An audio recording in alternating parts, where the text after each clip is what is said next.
باپ کو اپنی چھاتی کا دودھ پلا کے زندہ رکھنے والی عورت کا سچا واقعہ۔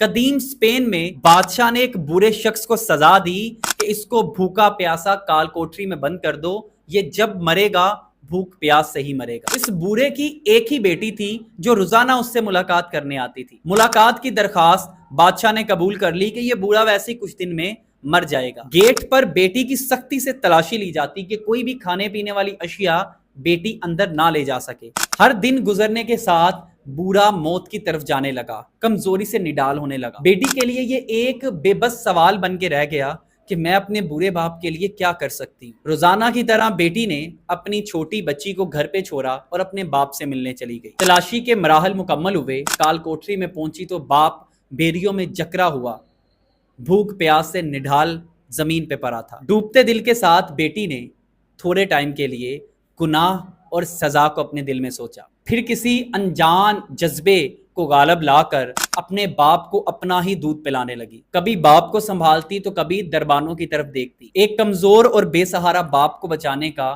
یہ آخری طریقہ تھا اس بیٹی کے پاس۔ کچھ ہی وقت گزرنے کے بعد دربانوں کو تشویش ہوئی کہ بوڑھے کو تو ابھی تک مر جانا چاہیے تھا، مگر وہ ابھی تک زندہ ہے۔ اس کی بیٹی پہ خفیہ نظر رکھی جانے لگی، اور پھر ایک دن دربانوں نے اس کی بیٹی کو یہ سب کرتے اپنی آنکھوں سے دیکھ لیا۔ سارا شہر اس کی بیٹی کے کردار پہ تھو تھو کرنے لگا۔ صدیوں کے بعد اسپین کے ایک آرٹسٹ نے اس تصویر کو بنایا اور اس کے نیچے کیپشن دیا، گناہ یا عبادت۔ جب بھی کوئی شخص اس تصویر کی طرف پہلی دفعہ دیکھتا ہے تو اسے بہت غصہ آتا ہے، لیکن جب وہ اس تصویر کے پیچھے چھپی کہانی کو پڑھتا ہے تو وہ ایک سوچ میں پڑ جاتا ہے اور کوئی جواب نہیں دے پاتا۔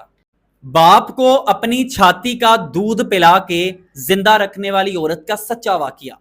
قدیم اسپین میں بادشاہ نے ایک برے شخص کو سزا دی کہ اس کو بھوکا پیاسا کال کوٹری میں بند کر دو، یہ جب مرے گا بھوک پیاس سے ہی مرے گا۔ اس بورے کی ایک ہی بیٹی تھی جو روزانہ اس سے ملاقات کرنے آتی تھی۔ ملاقات کی درخواست بادشاہ نے قبول کر لی کہ یہ بوڑھا ویسے ہی کچھ دن میں مر جائے گا۔ گیٹ پر بیٹی کی سختی سے تلاشی لی جاتی کہ کوئی بھی کھانے پینے والی اشیاء بیٹی اندر نہ لے جا سکے۔ ہر دن گزرنے کے ساتھ بوڑھا موت کی طرف جانے لگا، کمزوری سے نڈال ہونے لگا۔ بیٹی کے لیے یہ ایک بے بس سوال بن کے رہ گیا کہ میں اپنے برے باپ کے لیے کیا کر سکتی ہوں۔ روزانہ کی طرح بیٹی نے اپنی چھوٹی بچی کو گھر پہ چھوڑا اور اپنے باپ سے ملنے چلی گئی۔ تلاشی کے مراحل مکمل ہوئے، کال کوٹری میں پہنچی تو باپ بیریوں میں جکڑا ہوا، بھوک پیاس سے نڈال زمین پہ پڑا تھا۔ ڈوبتے دل کے ساتھ بیٹی نے تھوڑے ٹائم کے لیے گناہ اور سزا کو اپنے دل میں سوچا، پھر کسی انجان جذبے کو غالب لا کر اپنے باپ کو اپنا ہی دودھ پلانے لگی۔ کبھی باپ کو سنبھالتی تو کبھی دربانوں کی طرف دیکھتی۔ ایک کمزور اور بے سہارا باپ کو بچانے کا